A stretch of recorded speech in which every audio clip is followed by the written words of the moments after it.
ಖಾಲಿ ಕುಂತ ಏನ್ ಮಾಡ್ತಿ ದನ ಮೇಸಕೊಂಬಲೇ ದೋಸ್ತು. ಮೊನ್ನೆ ಒಂದು ಹುಡುಗಿ ಪ್ರಪೋಸ್ ಮಾಡ್ಬೇಕಂತ ಹೋಗಿದ್ದೆ. ಇನ್ನೇನೋ ಪ್ರಪೋಸ್ ಮಾಡ್ಬೇಕನ್ನೋದ್ರಾಗನ ಅವ್ನು ಹೇಳ್ತೆ ಅವ್ರ ಅಣ್ಣ ಎಲ್ಲಿದ್ದು ಏನೋ ಬಂದ್ಬಿಟ್ಟ. ನಾನು ಎಮರ್ಜೆನ್ಸಿ ಮಕ್ಕಳದಾಗ ಒಂದು ರಾಖಿ ಇಟ್ಟಿದ್ದೆ. ನನಗೆ ಯಾರು ಸಿಸ್ಟರ್ ಇಲ್ಲರಿ ಕಟ್ರಿ ಅಂತಂದು ಹೇಳಿದೆ.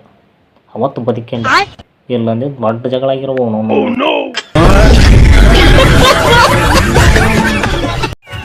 ಯಾರು ಮೊಬೈಲ್ ಚಾರ್ಜ್ ನಿಂದ್ರಂಗಿಲ್ಲ. ನಾವು ಸಿಂಪಲ್ ಟ್ರಿಕ್ಸ್ ಹೇಳತ್ ನಾನು ಮಾಡ್ರಿ.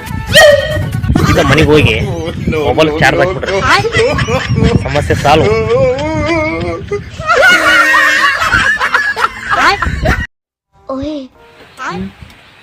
I love you. शाबाश बेटा.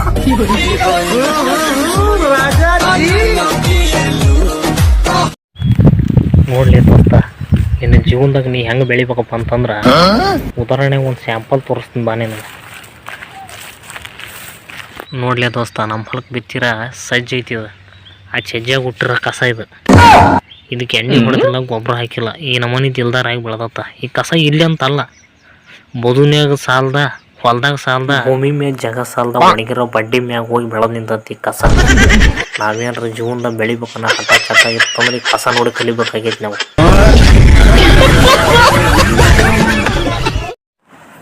ಅವಾಗ ನಾವು ಸಣ್ಣರಿದ್ದಾಗ ನಮ್ಮ ಅಪ್ಪರು ವ್ಯವಸಾಯ ಮಾಡಿ ಬೆಳೆದಂಥ ಬೆಳೆ ಅವಾಗ ಹಿಂಗಿತ್ತು.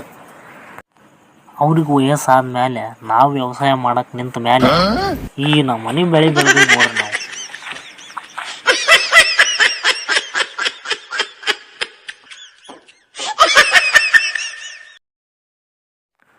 ನಮ್ಮ ಹೊಲಕ್ಕೆ ಮೆಕ್ಕೆಜೋಳ ಬಿತ್ತೀವೋ ಮೆಕ್ಕೆಜೋಳ ಬಿತ್ತೀವೋ ಒಂದೂ ಗೊತ್ತಾಗವಲ್ದು. ಮಳೆ ಆಗೋಕ್ಕೂ ಮುಂಚೆಗೆ ಬಂಗಾರದಂಥ ಹೊಲ, ಮಳೆ ಆದಮೇಲೆ ಕಸ ಯಾವುದು ಮೆಕ್ಕೆಜೋಳ ಯಾವುದು ಒಂದೂ ಗೊತ್ತಾಗವಲ್ದು. ಹೋದ ವರ್ಷ ಇದ್ರೆ ಕೆಲವು ಕಡೆ ಮಳೆ ಬಿಡೋದು ಬೆಳೆ ಕೊಚ್ಕೊಂಡು ಹೋತು. ನಮ್ಮೂರ ಕಡೆಗಿದ್ರೆ ಮಳೆ ಇಲ್ಲದೆ ಬೆಳೆ ಒಣಗಿ ಹೋತು.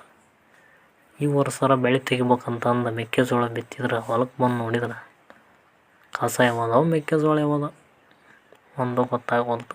ಹಿಂಗಾದ್ರೆ ನಮ್ಮ ರೈತರು ಭಾಳ ಹೆಂಗೇನು ಹೊಲ ಬಿತ್ತಕ್ಕೆ ಬೀಜ ಗೊಬ್ಬರ ತೊಗೊಳಕ್ಕೆ ಮಾಡ್ರೆ ಸಾಲಾರ ಮುಟ್ಟುತ್ತಾನಿಲ್ಲ ಅಂತ ಚಿಂತೆ ಆಗ್ಬಿಟ್ಟತ್ತವ ನಾವು.